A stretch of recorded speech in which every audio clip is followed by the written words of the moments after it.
Welcome students at Veritypath Institute, and we are starting our new session, that is October session, right?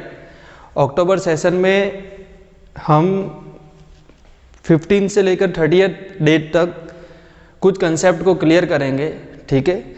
और आपको 9th class का जो आपका topic है उसमें से बायोलॉजी के सेक्शन में से आपको cell, fundamental unit of life और उसको जो कनेक्ट करता है फर्दर जो कि है हमारा टिश्यू, ठीक है। तो वो आपको अक्टूबर सेशन में पढ़ाया जाएगा, ठीक है। अब ये अक्टूबर सेशन का क्लास 9 का बायोलॉजी का हमारा पहला जो टॉपिक है वो है फंडामेंटल यूनिट ऑफ लाइफ, ठीक है। और सेकंड टॉपिक है हमारा टिश्यू। तो जो हमारा लाइफ का फंडामेंटल यूनिट ऑफ लाइफ जो है वो क्या है, हमारी बॉडी जो है वो किससे बनी हुई है। तो हमारी बॉडी जो है वह सेल से बनी हुई है, ठीक है।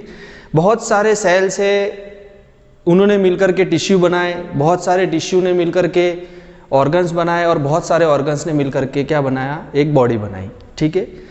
अब ये जो सेल्स है, इन सेल्स का कुछ फंक्शनिंग होता है, ये सेल्स कुछ फंक्शंस करते हैं। इन सेल्स के अंदर कुछ ऑर्गेनल्स प्रेजेंट होते हैं जो कि various different types of work करते हैं, ठीक है।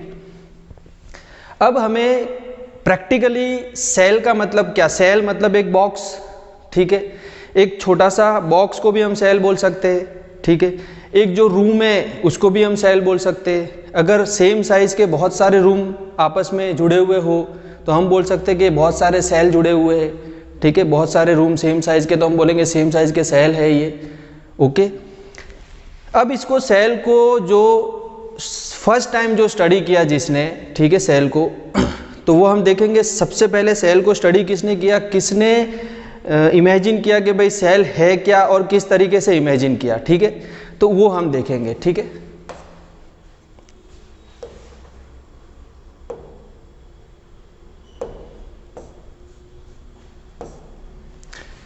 Now here we can see that here is the name of one scientist and that is Robert Hooke, ठीक है। अब ये रॉबर्ट हुक साहब ने 1665 रॉबर्ट हुक ने 1665 के अंदर सबसे पहले स्टडी किया था किसको, सेल को, ठीक है। अब किस तरीके से स्टडी किया था, रॉबर्ट हुक साहब ने क्या किया था, एक बार्क लिया था ओक ट्री का, ओक ट्री के छिलके को लिया, बार्क को लिया, फिर उसको एक सिंपल माइक्रोस्कोप के अंदर ऑब्जर्व किया।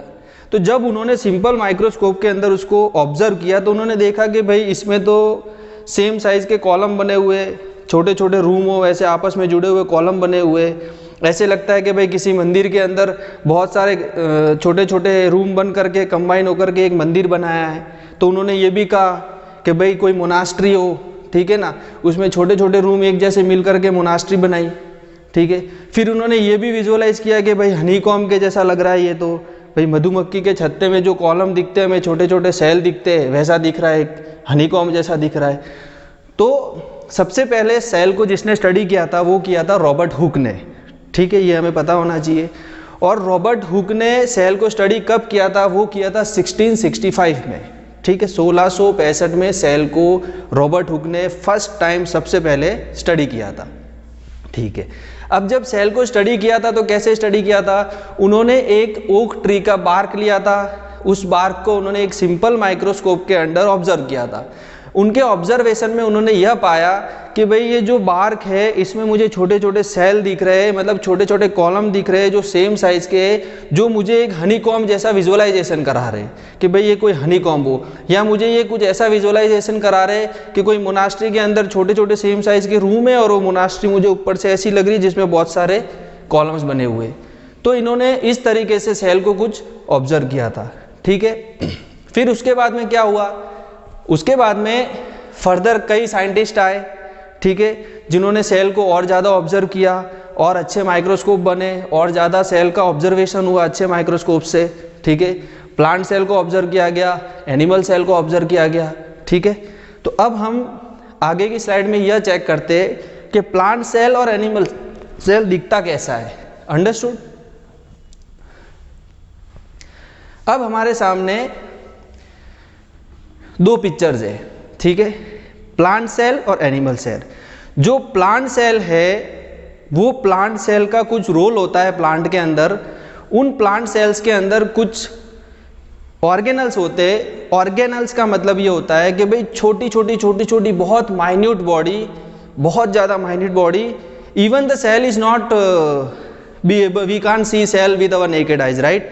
तो ऐसी सेल खुद एक इतनी छोटी बॉडी है जिसको हमें माइक्रोस्कोप से स्टडी करना पड़ता है, जिसको हमें माइक्रोस्कोप से देखना पड़ता है स्टडी करने के लिए। तो उसमें प्रेजेंट और भी उसके अंदर प्रेजेंट छोटी छोटी बॉडी को तो हम बिल्कुल भी नहीं देख सकते। इसलिए very minute bodies which contain some special function inside the cell are called organelles, ठीक है। इसलिए हमें अगर ऑर्गेनल्स बताना हो तो हम क्या कहेंगे कि organelles are the very minute bodies which are present in cell and they have different functioning in that cell, right। अब प्लांट सेल के अंदर और एनिमल सेल के अंदर दोनों के अंदर ऑर्गेनल्स प्रेजेंट होते हैं, ठीक है। अब ये जो हमारे पास में दो तरह के सेल है सामने, राइट। अब ये वाला जो सेल है ये है हमारा प्लांट सेल और ये वाला जो सेल है हमारा ये है हमारा एनिमल सेल, ठीक है। अब हम इन दोनों के अंदर कौन से ऑर्गेनल्स है और कौन से ऑर्गेनल्स का क्या काम है वह समझेंगे, right, okay. Now we will see that what are the organelles present in this different cells, right. अब सबसे पहले तो हम ये देख लेते हैं, इस वाले को देखते हैं, ठीक है। अब ये जो हमारे पास में है ये है हमारा कौन सा सेल है, ये है हमारा प्लांट सेल, ठीक है। ये है हमारा प्लांट सेल, राइट। और पास में जो हमारे पास दूसरा एक पिक्चर दिख रहा है हमें जो कि डाइसेक्टेड फॉर्म में है और वो हमारा कौन सा सेल है, वो है हमारा एनिमल सेल, ठीक है। ये कौन सा है हमारा एनिमल सेल। अब ये प्लांट सेल और एनिमल सेल के अंदर हमें ऑर्गेनल्स को स्टडी करना है और इनमें डिफरेंसेस देखने हैं, इनमें क्या डिफरेंसेस है वो भी हम पहचानने की कोशिश करेंगे, ठीक है। अब ये जो हमारा जो प्लांट सेल है, ठीक है, इसमें सबसे बाहर देखो आपको दो तरह की लाइनें दिखेगी जो कवर हो रहा है पूरा। तो ये जो बाहर वाली लाइन है, बाहर वाली, ठीक है, इसको हम बोलेंगे सेल वॉल। इसको हम क्या बोलेंगे, सेल वॉल, ठीक है। तो ये जो सेल वॉल है अगर हम ध्यान से देखें तो ये एनिमल सेल के अंदर हमें सिर्फ एक ही लाइन दिख रही है, एक ही मेम्ब्रेन दिख रही है, ठीक है।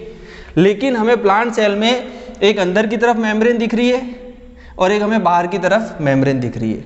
तो प्लांट सेल में जो बाहर की तरफ मेम्ब्रेन है उसको हमने क्या बोला, सेल वॉल, ठीक है। और जो अंदर की तरफ जो मेम्ब्रेन है, ये अंदर वाली मेम्ब्रेन है, इसको हमने क्या बोला, सेल मेम्ब्रेन। इसको हमने क्या बोला, सेल मेम्ब्रेन, ठीक है। तो अगर हम यहाँ हमने क्या ऑब्जर्व किया कि भाई ये जो हमारा प्लांट सेल है इसके अंदर बाहर की तरफ एक लेयर बनी हुई है जो कि सेल वॉल है, ठीक है, और अंदर की तरफ एक दूसरी लेयर बनी हुई है जो सेल मेम्ब्रेन है। लेकिन जो एनिमल सेल है इसमें हमने ये ऑब्जर्व किया कि यहाँ पे एक ही मेम्ब्रेन बनी हुई है जो कि क्या है, सेल मेम्ब्रेन, ठीक है, क्या है, सेल मेम्ब्रेन। तो हम ये सबसे पहला पॉइंट ये कह सकते हैं कि जो प्लांट सेल और एनिमल सेल है उसके अंदर सबसे पहली चीज कि जो प्लांट सेल है उसमें सेल वॉल प्रेजेंट होती है, लेकिन एनिमल सेल में सेल वॉल प्रेजेंट नहीं होती है, ठीक है। हमें दिख रही है यहाँ पे सेल वॉल है लेकिन यहाँ पे सेल वॉल नहीं है। और जो हम सिमिलैरिटीज की बात करें तो भाई प्लांट सेल के अंदर सेल मेम्ब्रेन प्रेजेंट है और एनिमल सेल के अंदर भी सेल मेम्ब्रेन प्रेजेंट है, ठीक है। तो ऐसा क्यों, हमारे माइंड में क्वेश्चन उठना चाहिए कि भाई प्लांट सेल के अंदर सेल वॉल प्रेजेंट है और एनिमल सेल के अंदर सेल वॉल प्रेजेंट नहीं है, ठीक है। और सेल मेम्ब्रेन दोनों में प्रेजेंट है, प्लांट सेल में भी और एनिमल सेल में भी है। तो एनिमल सेल जो है वह किसी ह्यूमन बॉडी के अंदर होता है या किसी भी लिविंग ऑर्गेनिज्म के अंदर होता है रेदर देन प्लांट्स, ठीक है, जो आसानी से मूव कर सके, अपनी सुरक्षा के हिसाब से अपनी जगह को बदल सके, ठीक है। लेकिन प्लांट के केस में ऐसा नहीं होता है। मान लो कभी तेज बारिश आई, ठीक है, मान लो कभी तेज थंडरस्टॉर्म आ गया, साइक्लोन आ गया, तो ऐसी कंडीशन में जो प्लांट है या ट्री है वो भाग के अपने आप को सिक्योर तो कर नहीं सकेगा। इसलिए इन नेचुरल डिजास्टर से और क्लाइमेटिक कंडीशन से बचने के लिए प्लांट सेल के ऊपर सेल वॉल होता है। अंडरस्टूड। प्लांट सेल के ऊपर सेल वॉल इसलिए होता है जिससे कि वो वेरियस नेचुरल डिजास्टर कंडीशंस के अंदर अपने आप को बचा सके। लेकिन एनिमल सेल जो है, तो वो जो इंडिविजुअली जो एनिमल है, लिविंग ऑर्गेनिज्म है, वो तो मूव कर सकता है, तो वो अपने आप को बचा सकता है। That's why plant cell has cell wall and this animal cell don't have cell wall, while both of them have cell membrane। ठीक है, अब ये जो सेल मेम्ब्रेन है दोनों के अंदर, राइट, ये सेल मेम्ब्रेन का काम होता है, ये सेमी परमिएबल मेम्ब्रेन होती है। सेमी परमिएबल मेम्ब्रेन का मतलब जो अपने थ्रू मटेरियल को पास करा सके, जो मटेरियल सेल को चाहिए अपने आप को ग्रो कराने के लिए, फंक्शनिंग कराने के लिए, वो मटेरियल को पास कर सके। ठीक है, वह काम होता है सेल मेम्ब्रेन का। अब ये सेल मेम्ब्रेन से हम थोड़ा सा अंदर की तरफ आए तो हमें ये देखो कुछ लिक्विड टाइप दिख रहा है अंदर, और इसमें भी कुछ लिक्विड टाइप दिख रहा है। ठीक है, ये लिक्विड को हम क्या कहते हैं? साइटोप्लाज्म। साइटोप्लाज्म, ये लिक्विड को हम कहते हैं साइटोप्लाज्म। ये लिक्विड साइटोप्लाज्म इसमें भी प्रेजेंट है और ये साइटोप्लाज्म इसमें भी प्रेजेंट है। ठीक है, तो हम कह सकते हैं कि भाई सेल वॉल सिर्फ प्लांट सेल में प्रेजेंट था और सेल वॉल एनिमल सेल में प्रेजेंट नहीं था। फिर हम कह सकते हैं सेल मेम्ब्रेन जो सेमी परमिएबल मेम्ब्रेन है, जो मटेरियल्स का लेना देना करती है, पासेस करने का काम करती है, वो प्लांट सेल में भी प्रेजेंट है, एनिमल सेल में भी प्रेजेंट है।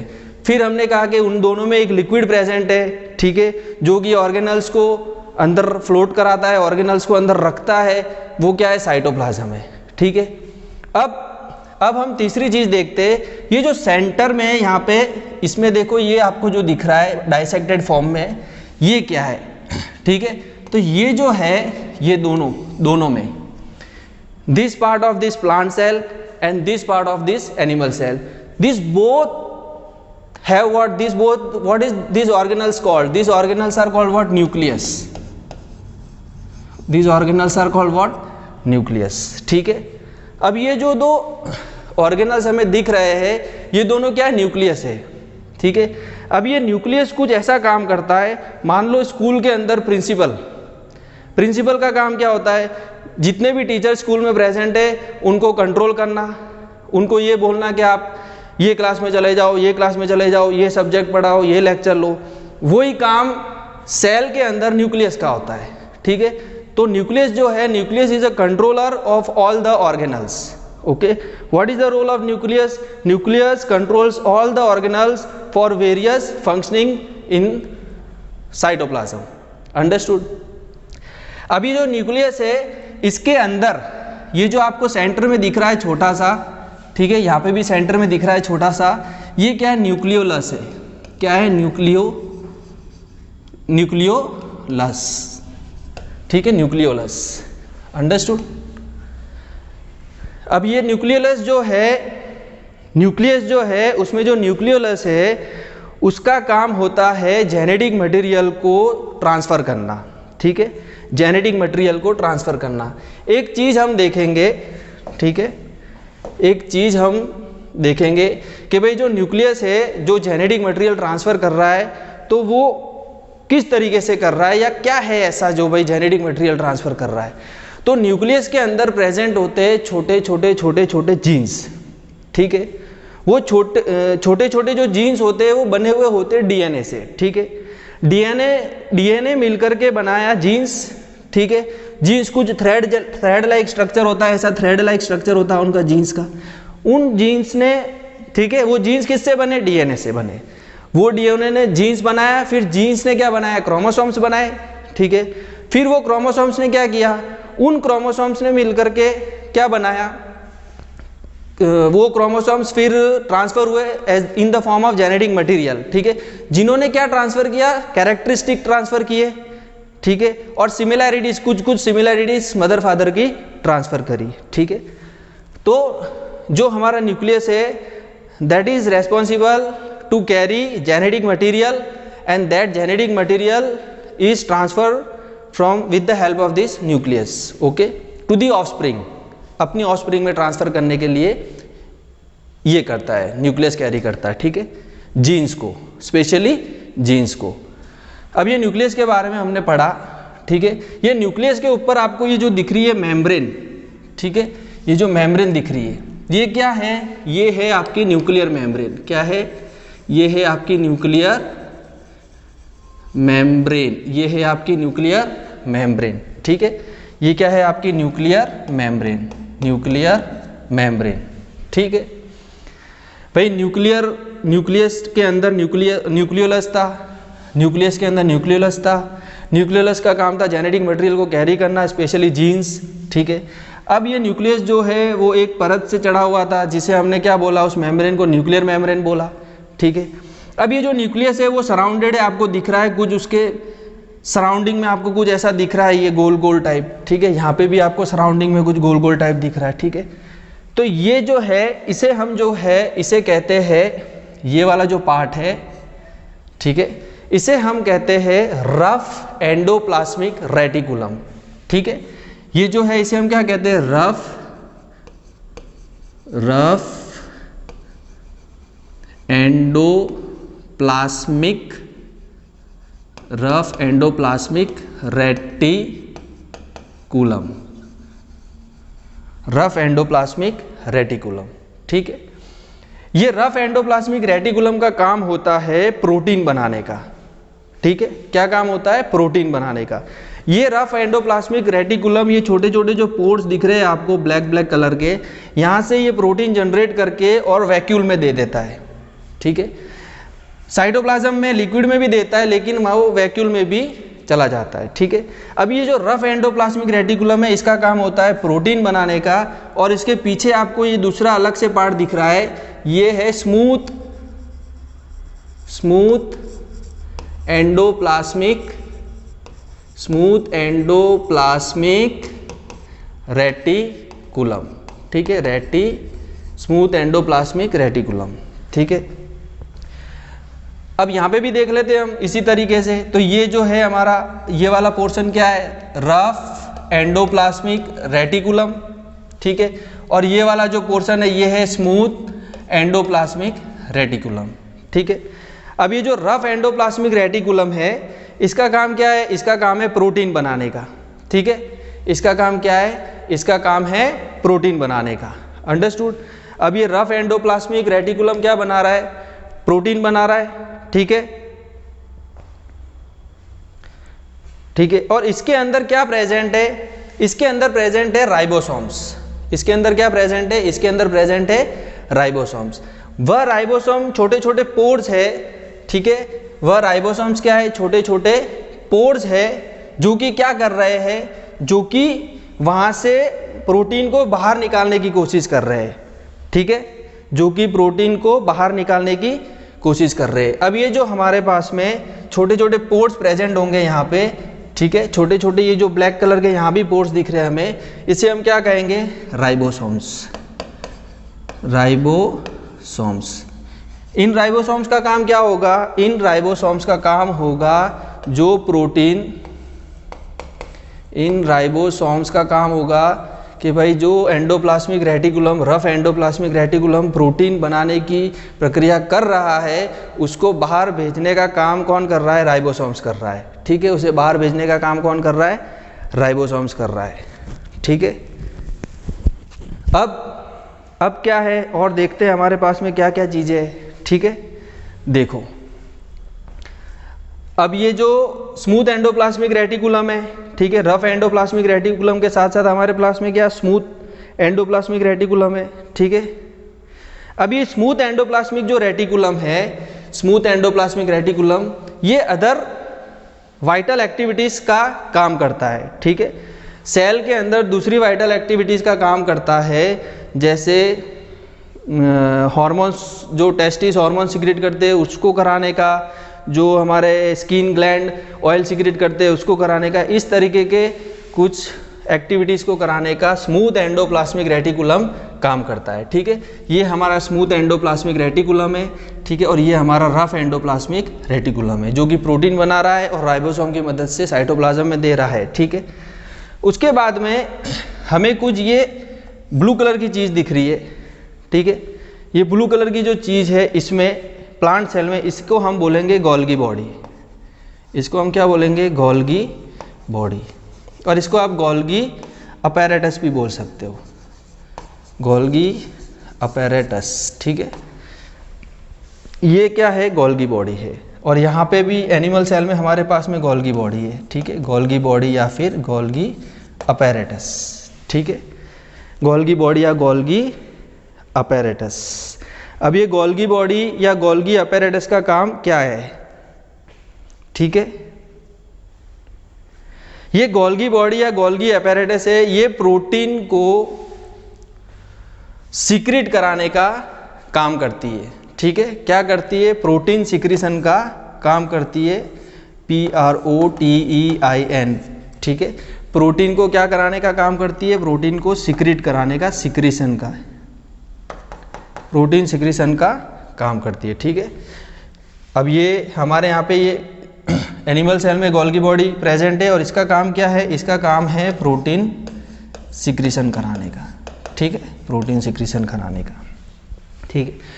इसके अंदर हमें ये खाली जगह जैसा कुछ दिख रहा है और इसमें बहुत बड़ा एक खाली जगह जैसा दिख रहा है, ठीक है, इसे हम कहते हैं वैक्यूल्स, इसे हम क्या कहते हैं, वैक्यूल्स, ठीक है। ये जो प्लांट सेल है उसमें वैक्यूल की साइज़ बड़ी होती है, एनिमल सेल है उसमें वैक्यूल की साइज़ छोटी होती है। एनिमल सेल में वैक्यूल मोर देन 1 होते हैं, ज़्यादा हो सकते हैं, प्लांट सेल में वैक्यूल सिर्फ एक ही होता है और बड़ी साइज़ का होता है, ठीक है। अब ये जो वैक्यूल है इनका काम क्या होता है, इस वैक्यूल का काम दोनों के अंदर डाइजेशन, इंजेशन, एक्सक्रीशन, ठीक है, ये सब चीज़ें कराने का ये वैक्यूल काम करते हैं, ठीक है। डाइजेशन हो गया, इंजेशन हो गया, सिक्रीशन हो गया, ठीक है, इस तरीके का काम इस तरीके के काम को कौन कराता है, वैक्यूल कराता है, ठीक है, और एक्सपल्शन भी करवा देता है ये, ठीक है। तो वैक्यूल जो है, vacuole are present in both plant and animal cell, okay. The size of vacuole in plant cell is bigger while the size of vacuole in animal cell is smaller, okay. In animal cell there can be more than one, so many vacuole can be present, right, and in plant cell only one vacuole is there. And what is the role of this vacuole? This vacuole does some of the processes like digestion, ingestion, excretion, expulsion, etc, right. अब यहाँ पे हमें ये कुछ अलग से चीज़ दिख रही है, ठीक है, ये कुछ जिग जैग जैसी, ठीक है, इसे हम कहते हैं माइटोकॉन्ड्रिया, इसे हम क्या कहते हैं, माइटोकॉन्ड्रिया, माइटोकॉन्ड्रिया, इसे हम कहते हैं माइटोकॉन्ड्रिया। अब ये माइटोकॉन्ड्रिया जो है इसका काम क्या है भाई, ये जो माइटोकॉन्ड्रिया है ये सेल के अंदर जो भी एनर्जी आई, भाई खाना खाने के बाद में हमारे सेल में जो भी एनर्जी आई, उस एनर्जी को एक केमिकल रिएक्शन के द्वारा एटीपी मॉलिक्यूल में कन्वर्ट करना। ये माइटोकॉन्ड्रिया क्या करेगा, एटीपी मॉलिक्यूल में एनर्जी को एटीपी मॉलिक्यूल में कन्वर्ट करेगा, ठीक है। अब ये जो एटीपी मॉलिक्यूल है ये होता है एडिनोसिन ट्राइफॉस्फेट, ये क्या होता है, एडिनोसिन ट्राइफॉस्फेट, ठीक है। इसको हम पावर हाउस भी बोल सकते हैं। माइटोकॉन्ड्रिया सेल के अंदर क्या है, एक पावर हाउस, भाई केमिकल रिएक्शन की मदद से ये कुछ जनरेशन करता है, एनर्जी को कन्वर्ट करता है एटीपी मॉलिक्यूल के अंदर, ठीक है, एडिनोसिन ट्राइफॉस्फेट, ठीक है। अब ये जो एटीपी मॉलिक्यूल बनाए माइटोकॉन्ड्रिया ने, ये क्या करेंगे, एक एनर्जी देंगे, एक स्पार्क देंगे, ठीक है, शरीर को, एडिनोसिन ट्राइफॉस्फेट, अंडरस्टूड। तो भाई जो माइटोकॉन्ड्रिया है that is the power house of plant cell and animal cell, understood. Now what we can see other things, we have seen mitochondria here, we have seen mitochondria here, we have seen vacuole here, we have seen vacuole here, we have seen nucleus here, we have seen nucleus here also, we have seen rough endoplasmic reticulum, we have seen rough endoplasmic reticulum, we have seen smooth endoplasmic reticulum, we have seen smooth endoplasmic reticulum, we have seen here Golgi body, we have seen here Golgi body, right। अब ये जो चीज़ है, ये जो green green patches आपको दिख रहे हैं, these are plastids, और ये सिर्फ कहाँ प्रेजेंट होते हैं, ये सिर्फ प्लांट सेल में प्रेजेंट होते हैं। ये जो प्लास्टिड होते हैं ये पिगमेंट कैरी करते हैं जिसे हम कहते हैं क्लोरोप्लास्ट। ठीक है, हमें पता है जो क्लोरोफिल है उसकी प्रेजेंस में जो प्लांट है वह अपना खाना बनाता है। ठीक है, वाटर, क्लोरोफिल और सनलाइट की मदद से। ठीक है, और इसकी ये जो क्लोरोफिल है यही प्लांट को ग्रीन कलर देता है।